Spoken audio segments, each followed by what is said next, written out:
Hello दोस्तों, कैसे हो आप। आशा करता हूँ कि आप खुश हैं।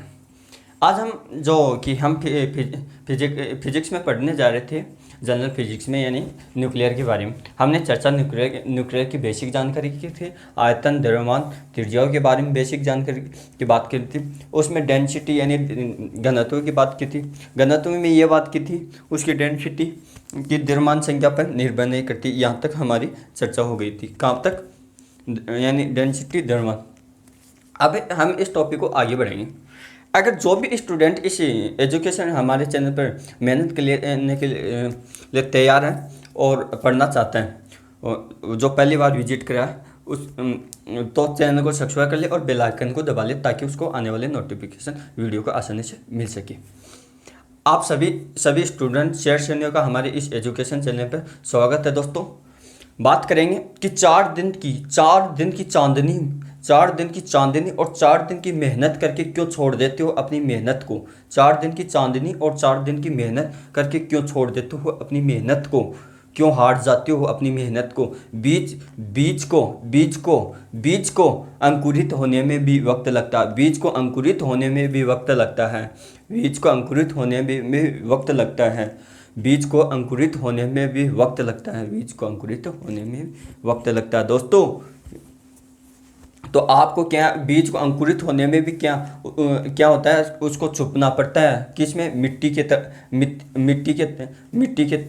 के नीचे। उसी तरफ आप भी छुप जाओ। आप भी उस दुनिया से में रहो जहां आपको सफलता मिले, आप अंकुरित हो सके, आप आगे बढ़ सके। अब बात करेंगे कि यहाँ की दोस्तों, आप सभी का इस हमारे एजुकेशन पे स्वागत है। एजुकेशन चैनल पे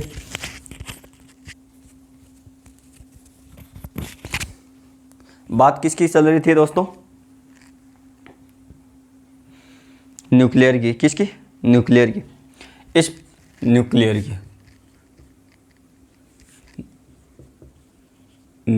यानी नाभिक के बारे में हमने पढ़ी। अब कल हमने यानी डेंसिटी यानी घनत्व है, नाभिक का घनत्व है, यानी द्रव्यमान इंटू आयतन था, जो D इक्वल टू 2.35 यानी कितना था, लगभग 2.38 इंटू 10⁻17 kg मीटर क्यूब, इतना आया था। अब क्या था दोस्तों, इसमें हमने ये MTR लिख लिया था। कौन सा? कि नाभिक का घनत्व है, द्रव्यमान संख्या ए पर निर्भर नहीं करता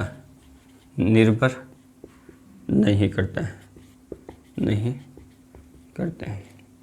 ये बात लिख ली थी एक तो कल, लास्ट पॉइंट।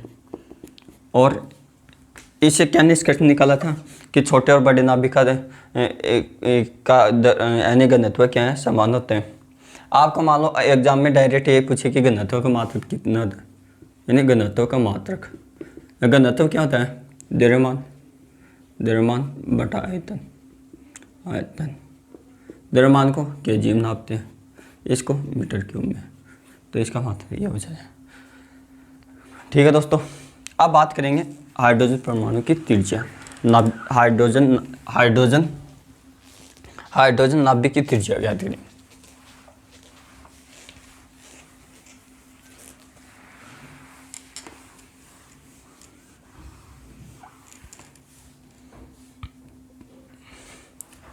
यानी हाइड्रोजन नाभिक की त्रिज्या ज्ञात करो। क्वेश्चन ये आ गया, तो आपने त्रिज्या का formula R equal to R0 equal to 1/3 ये तो पता था।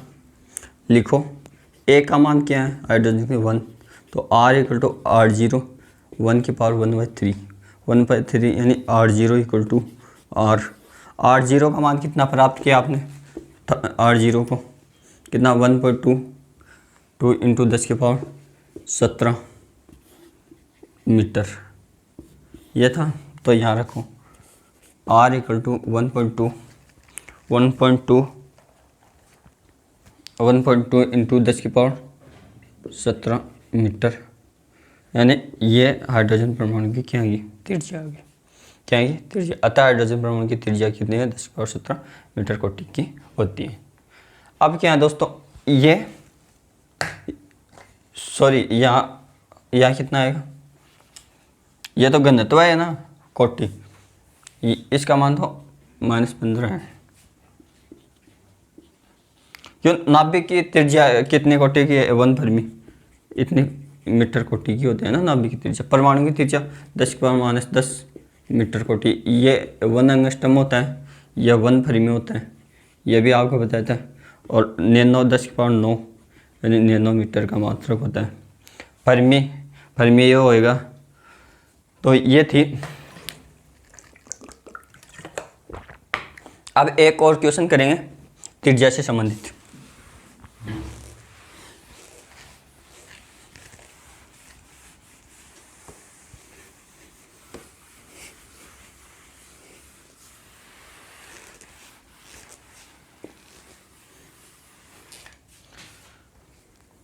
क्या क्वेश्चन है कि दो नाभिकों के लिए द्रव्यमान संख्या। क्वेश्चन क्या दे रखा है आपको, दो नाभिकों के लिए द्रव्यमान संख्या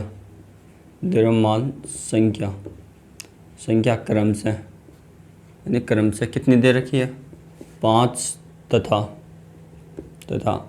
8 है, सॉरी 40 है। तो इनकी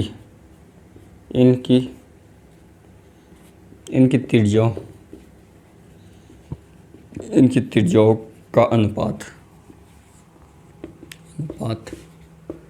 ज्ञात करो।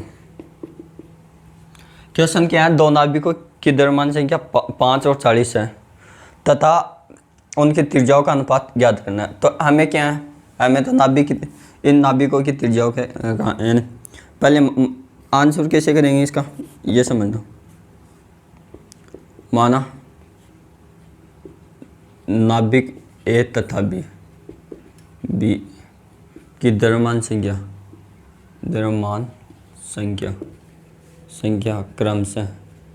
क्रमशः कितनी है, A1 व A2 तथा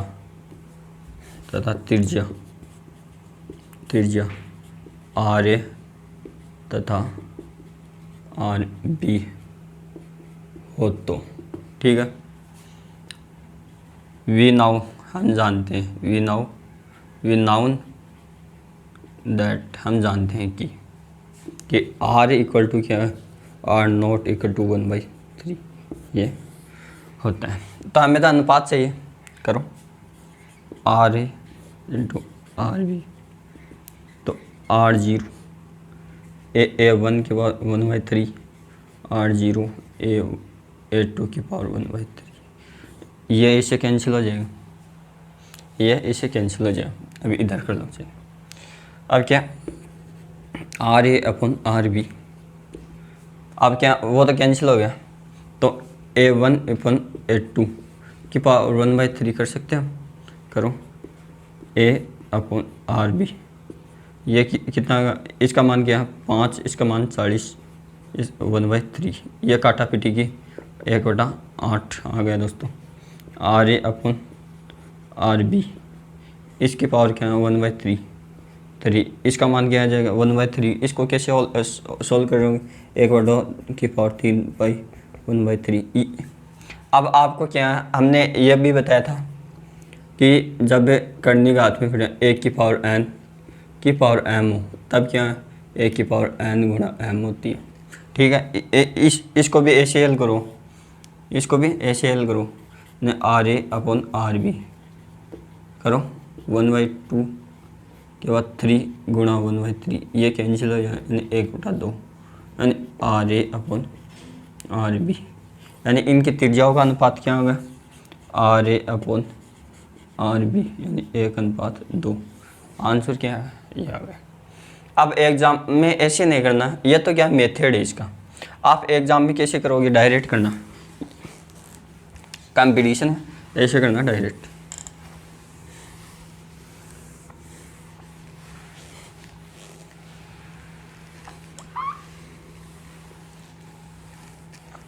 कंपटीशन में कैसे करोगे कि इनकी त्रिज्या यानी इनकी त्रिज्या क्या है, आर ए वह तथा आर बी है ना,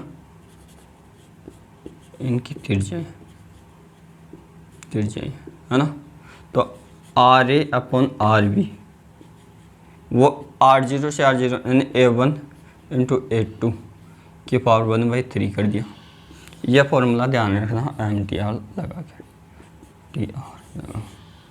यह क्वेश्चन आया भी था टेक्निकल भर्ती में, यानी विद्युत विभाग में पूछा हुआ क्वेश्चन है ये कि जो इनके अनुपातों द्रव्यमान संख्या। अब आपको ये पूछ ले, मतलब द्रव्यमान संख्या दे दी, उल्टा पूछ ले, यानी त्रिज्याओं का अनुपात 1/2 है, त्रिज्याओं का अनुपात 1/2 है, 1/2, और द्रव्यमान संख्या का अनुपात पूछ ले। तो आपको बताइए दोनों तरफ क्यूब करो, क्या क्यूब करोगे कितना होगा, A1 A2 क्यूब किया तो इधर क्यूब वो कैंसिल हो जाएगा, तो 1/8 तो A2 upon A1 upon A2, तो उसका अनुपात 1/8 होगा। ठीक है दोस्तों, हाँ ऐसा होगा। क्या था, ऐसे आपको घुमा के फिरा के कैसे भी क्वेश्चन पूछ सकता है, बस क्वेश्चन की लैंग्वेज पकड़ना सीख जाओ। अब बात करेंगे इससे आगे।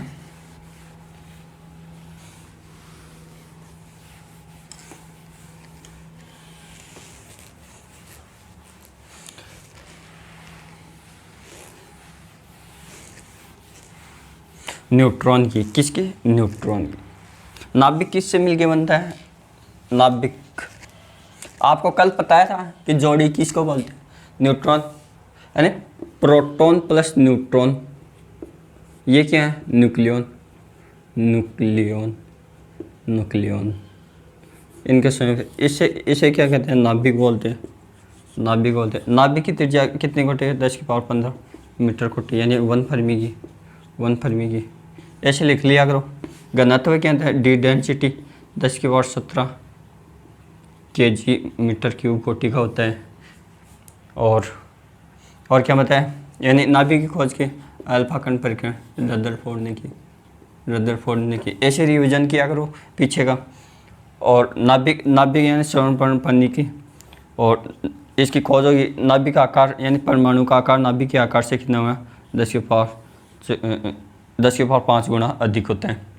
ऐसे क्या है, इम्पोर्टेंट क्वेश्चन है जो कि आपको याद करने की जरूरत नहीं है, 1-2 बार रिवीजन मारो बस हो जाएंगे। अब बात करेंगे इसमें न्यूट्रॉन की, किसकी, न्यूट्रॉन की।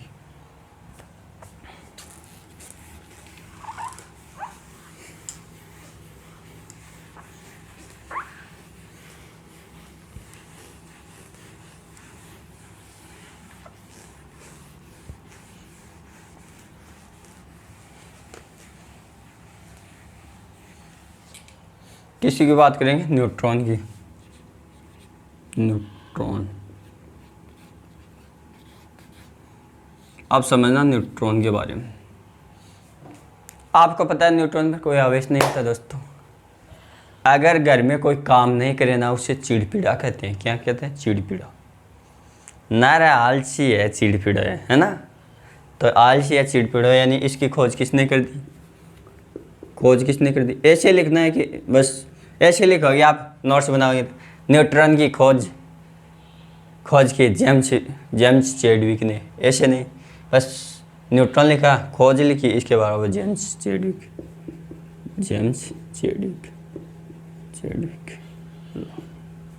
लिख दिया, ऐसे लिखो। अब लिखा न्यूट्रॉन पर आवेश, यानी आवेश लिखो, यानी न्यूटन। अरे आलसी है, कुछ करेगा नहीं, कुछ कमाओगे नहीं, कुछ है ही नहीं क्या, कोई आवेश को नहीं, कोई धन नहीं है इसके पास, न प्लस न माइनस, न आवेश ही। क्या है, आवेशहीन, यानी उदासीन। अरे गरीब है, उदास है ना, उदासी। अब क्या है, इलेक्ट्रॉन पे आवेश, सॉरी न्यूट्रॉन पर आवेश नहीं होने के कारण ये विद्युत क्षेत्र, यानी विद्युत क्षेत्र, विद्युत क्षेत्र तथा चुंबकीय क्षेत्र, चुंबकीय क्षेत्र। अब ऐसे बात बताओ, यह चुंबकीय क्षेत्र विद्युत क्षेत्र में यह प्रक्षेपित होगा कि नहीं, यह बताओ। जिसके पास पैसे नहीं, सरकारी नौकरी नहीं, उसके पास लड़की होगी नहीं होगी, तो ये वो प्रकीर्णित होगा नहीं होगा, यानी आगे बढ़ेगा नहीं बढ़ेगा। तो ये क्या, विद्युत क्षेत्र में यानी चुंबकीय क्षेत्र और विद्युत क्षेत्र में न्यूट्रॉन प्रकीर्णित नहीं होता। क्या नहीं होता, प्रकीर्णित, प्रकीर्णित नहीं होता, नहीं होता है। दोस्तों कभी ये समझ लो कि सर पर डा रहे हैं तो किसी की भावनाओं को ठेस पहुंचाने के लिए ऐसा करें। हमारा मकसद ये नहीं कि किसी की भावनाओं को ठेस पहुंचाते हुए, हमारा मकसद ये है कि एजुकेशन को सरल भाषा में आप तक पहुंचाना है। अब बात करेंगे कि न्यूट्रॉन, यानी ऐसे लिखना है ना, न्यूट्रॉन, न्यूट्रॉन है ना, विद्युत या चुंबकीय क्षेत्र में प्रकीर्णित नहीं होता, क्या विक्षेपित नहीं होता या प्रकीर्णित नहीं होता, विक्षेपित, ऐसे लिखो, विक्षेपित लिखो, विक्षेपित नहीं होता, विक्षेपित नहीं होता, यानी कोई कार्रवाई नहीं होती इसकी।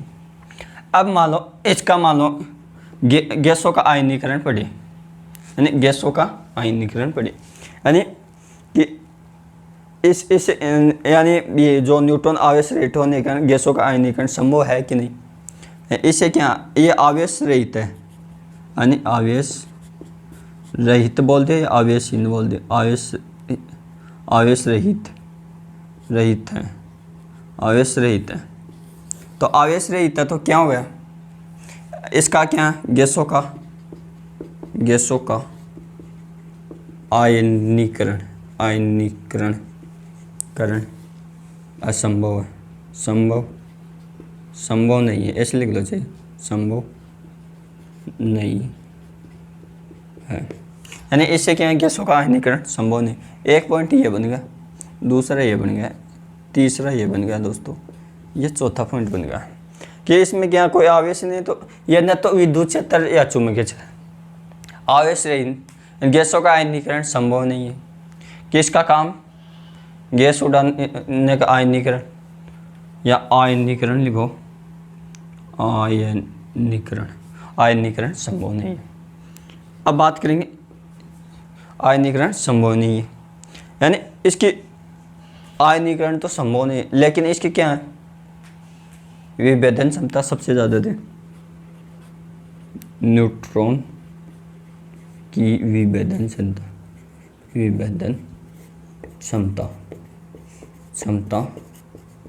सबसे ज़्यादा होती है, यानी इन न्यूट्रॉन की विभेदन क्षमता कितनी होती है, सबसे ज़्यादा होती है दोस्तों, या अत्यधिक होती है, ऐसे लिख लो चाहिए, अत्यधिक होती है, इसकी जगह चाहिए ये लिख लो चाहिए, अत्यधिक होती है। अब इतना याद करो एक बार कि इसकी खोज किसने की, आलसी है तो क्या कहेंगे जो लोग, ऐसे बोलेंगे जेम्स के चिड़पिड़, है ना, आलसी चिड़पिड़। अब आलसी का कोई पिस्सा होएंगे, कोई आवेश का ना, आवेशहीन उदासीन, कोई आवेश नहीं है ना। अब उदासीन तो विद्युत क्षेत्र, चुंबकीय क्षेत्र, बाका करा कोई लाइट फाइट लगली है, चुंबकीय क्षेत्र कोई चुंबका वाली कोई लड़की आएगी नहीं आएगी, वो विक्षेपित ही नहीं होगी, आकर्षित ही नहीं होगी, है ना, जो भी है। आवेश रहित होने के कारण ये गैसों का आयनीकरण समझा सकता है क्या, लड़की नहीं है तो गैस से क्या संबंध है, गैस चूल्हा कौन जलाएगा, है ना, लट्ठी बालना पड़ेगा वहाँ तो मेरा, रोटी बनाना के लिए, है ना।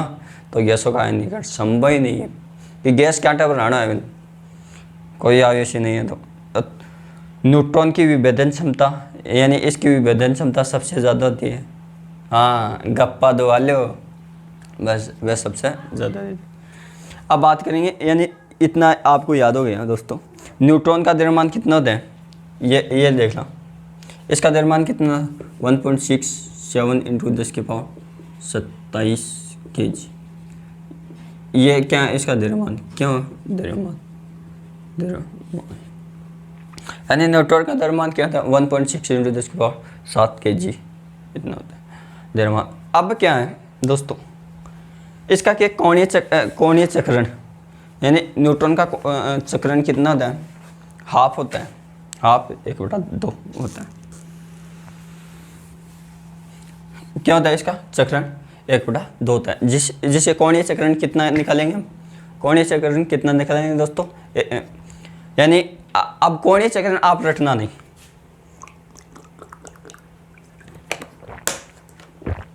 इसका कोणीय चक्रण रटना नहीं। कैसे, आपको मैंने क्या पढ़ाया था, इतना लिखने के बाद आगे नोट्स बनाते हो तो आप ये लिखना जो लिखा रहा हूँ। इसका द्रव्यमान कितना है, इतना है, आवेश इस पर है नहीं, इसकी खोज किसी जेम्स चैडविक ने की।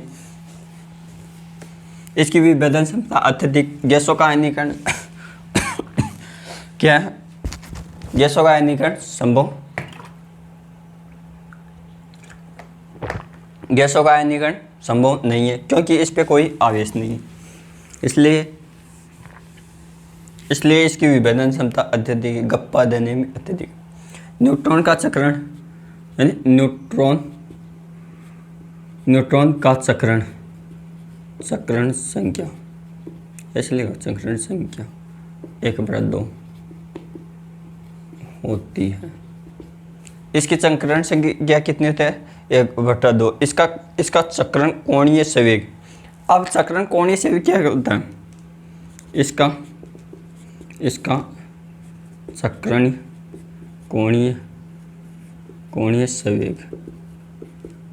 अब क्या करोगे आप, आपको कोई भी टीचर लिखा जाएगा 1/2 h/2π, ये लिखा दिया, क्या लिखा दिया, ये लिखा दिया, फिर क्या लिखा दिएगा, ये इतना लिखा के फिर क्या लिखा जाएगा दोस्तों, कोणीय चक्रण जूल × सेकंड, इसका मात्रा कोणीय चक्रण कोणीय संवेग का होता है।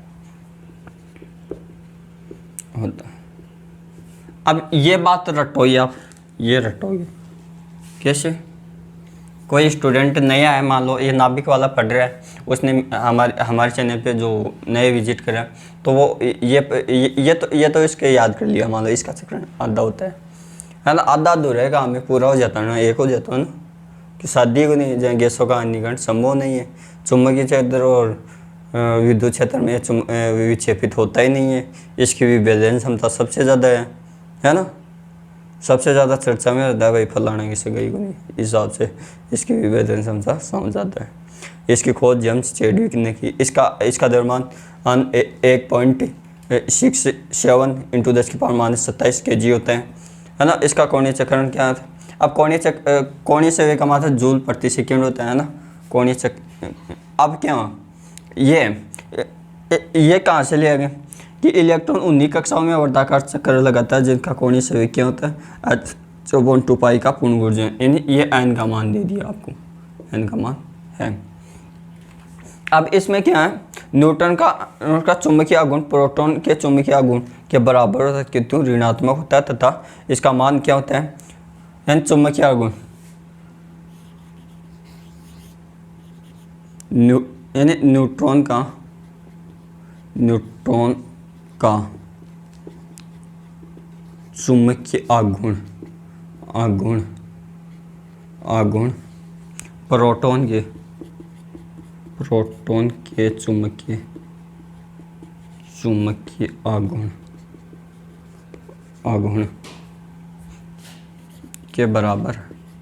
के बराबर होता है, लेकिन किंतु ऋणात्मक होता है। क्या होता है, ऋणात्मक होता है। क्या होता है, ऋणात्मक होता है। अब चुंबकीय आघूर्ण तो इसका मान कितना होगा, यानी इसका मान कितना है, इसका चुंबकीय आघूर्ण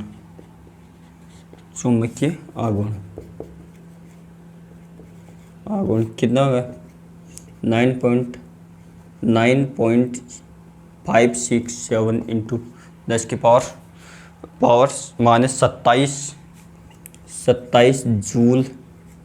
जूल टेस्ला होता है। अब आपको क्या बताया कि इसका चुंबकीय आघूर्ण प्रोटॉन के चुंबकीय आघूर्ण के बराबर है, किंतु ऋणात्मक था, तो यहाँ माइनस आ जाएगा। ठीक है दोस्तों, आप ये सोचो कि चुंबकीय आघूर्ण का मान कितना मात्रक क्या होगा।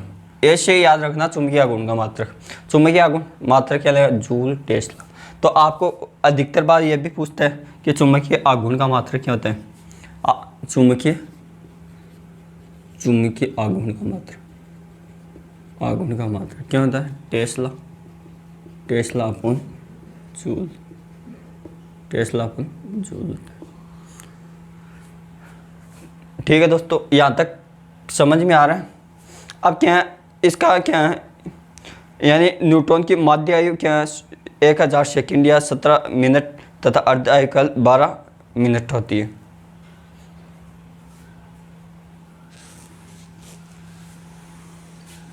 न्यूट्रॉन की माध्य आयु कितनी होती है, 1000 सेकंड। 1000 सेकंड को मिनट में बदलोगे तो 17 मिनट आ जाएगी। अर्ध आयु काल आधा मत कर देना, बस 12 मिनट होती है ना अर्ध आयु।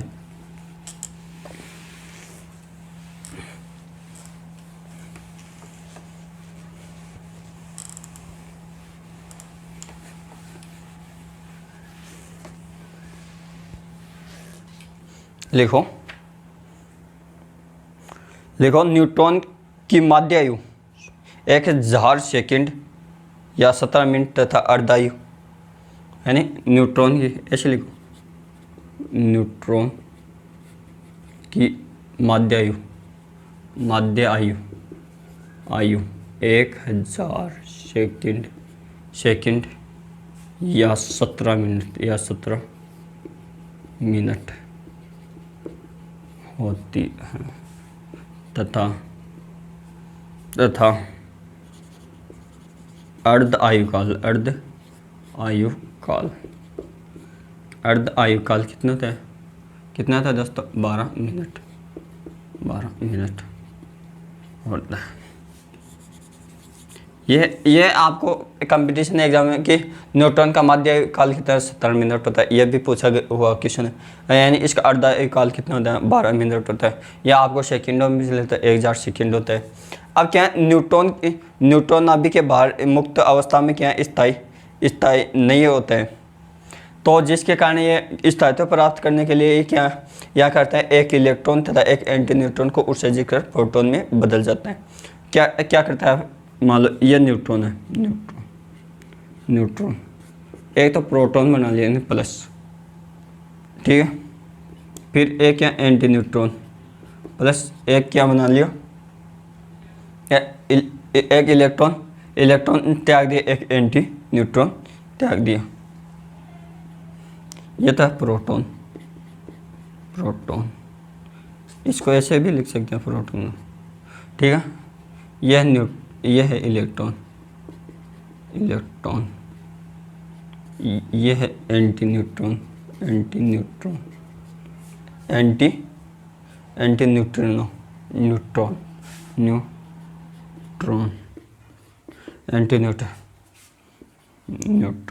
न्यूट्रॉन का कैसे व्यक्त करें, ऐसे व्यक्त करते हैं, ऐसे। अब देखना, इसको लिखेंगे लैंग्वेज में कि न्यूट्रॉन नाभिक के बाहर अस्थायी होता है, न्यूट्रॉन नाभिक के बाहर अस्थायी होता है, अस्थायी होता है। अब कई स्टूडेंट क्या है, इतना भी दिमाग नहीं, उनको क्या घुमा के इसलिए कि न्यूट्रॉन नाभिक के बाहर स्थायी नहीं होता है या अस्थायी होता है, बात एक ही है। न्यूट्रॉन स्थायित्व के लिए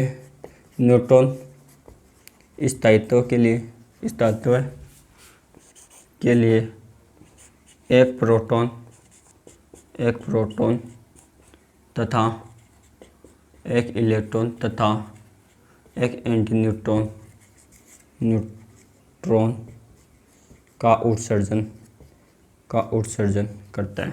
क्या करता है, एक न्यूट्रॉन एक इलेक्ट्रॉन, एक प्रोटॉन प्लस एक न्यूट्रॉन प्लस एक एंटी न्यूट्रॉन का उत्सर्जन, यानी इलेक्ट्रॉन पर उत्सर्जन करके प्रोटॉन में बदल जाता है।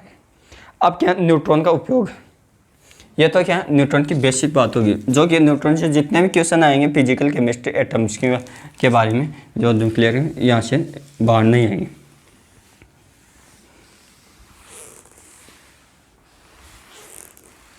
अब न्यूट्रॉन का उपयोग कहाँ करेंगे, एक तो परमाणु भट्ठी में न्यूट्रॉनों का उपयोग किया जाता है, एक नाभिक के विखंडन में इसमें जो संलयन है इन्हें नाभिक के विखंडन प्रक्रिया में इसका उपयोग किया जा सकता है। नाभिक के संलयन चुलयन में जो न्यूट्रॉन को बौछार करेंगे तब वहाँ, अब न्यूट्रॉन यानी कृत्रिम रेडियोएक्टिव तत्व उत्पन्न करने में नाभिक के विखंडन में ठोस तथा द्रव पदार्थों की गतिक संरचना के बारे में प्रयोगशाला में, यानी इसका उपयोग कहाँ करेंगे दोस्तों, न्यूट्रॉन का उपयोग एक तो इसका उपयोग क्या करेंगे, रेडियो एक्टिव पदार्थ के निर्माण ठीक है। दूसरा नाभिकीय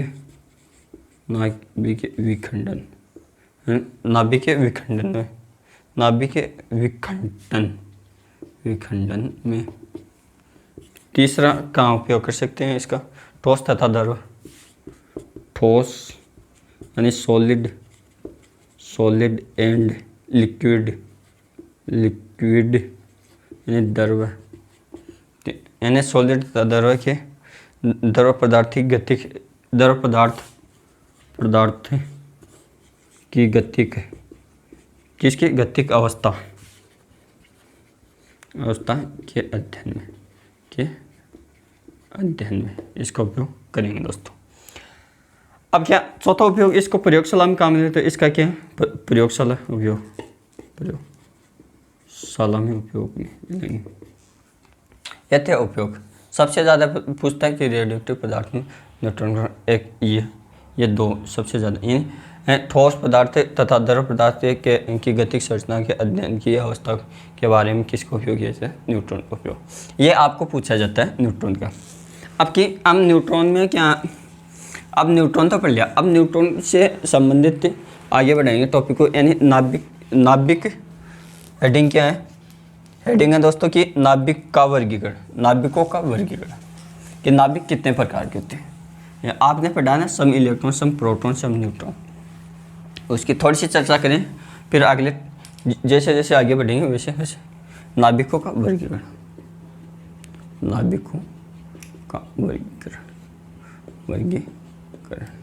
अब नाभिकों का वर्गीकरण किसके आधार पर करेंगे, किसके आधार पर करेंगे, ये देखो, ये नाभिकों का परमाणु क्रम Z व द्रव्यमान संख्या के आधार पर नाभिकों को तीन वर्गीकरण।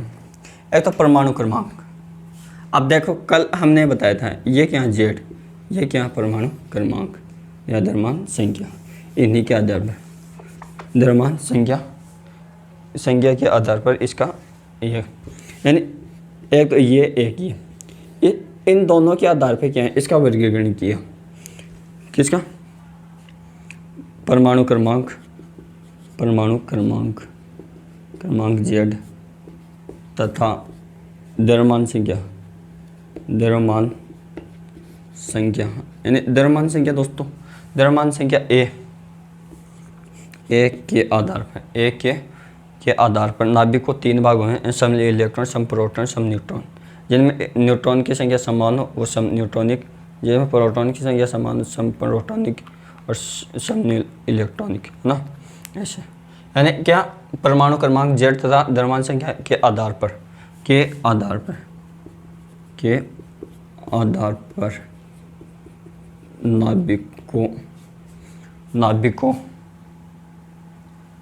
नाभिकों को तीन भागों में वर्गीकृत किया गया।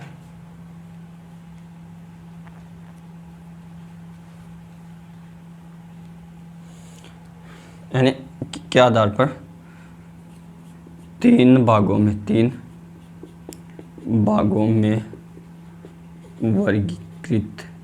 वर्गीकरण ऐसे लिखा, वर्गीकरण किया गया। वर्गीकरण किया गया है दोस्तों। क्या किया गया? वर्गीकरण किया गया। पहले है आइसोटोप, आइसोबार, आइसोबार, और एक है पहला आइसोटोप, टोप और आइसोबार और आइसोटोमस,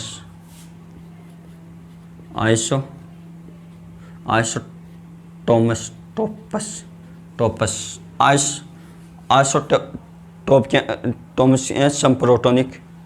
ये क्या है? समस्थानिक या समप्रोटोनिक, प्रोटोनिक।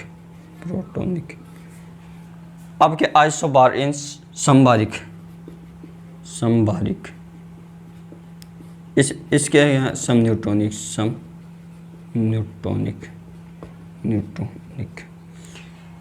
ये आपको ज़्यादातर इंग्लिश में यानी आइसोबार संभारिक, आइसोटोपस यानी सब न्यूट्रॉनिक, आइसो यानी आइसोटोप, टोपेस यानी समस्थानिक यानी सब न्यूट्रॉन। अब क्या है कि वीडियो आशा करता हूँ दोस्तों कि आपको समझ में आ रहा है कि नाभिकों को द्रव्यमान संख्या और प्रोटॉन की संख्या के आधार पर कितने भागों में? 3 भागों में हमने वर्गीकरण किया। समझते हैं समप्रोटॉनिक, सम न्यूट्रॉनिक, समबारिक। इसके आधार पर द्रव्यमान संख्या नाभिक को ऐसे वर्गीकृत करती है। नाभिक की त्रिज्या। आशा करता हूँ कि दोस्तों आपको नाभिक की टॉपिक समझ में आ रहा है। आप सभी शेयर सुनने का तहे दिल से स्वागत। Best of luck. Thank you. Video को लाइक करें, शेयर करें, सब्सक्राइब करें। Thank you.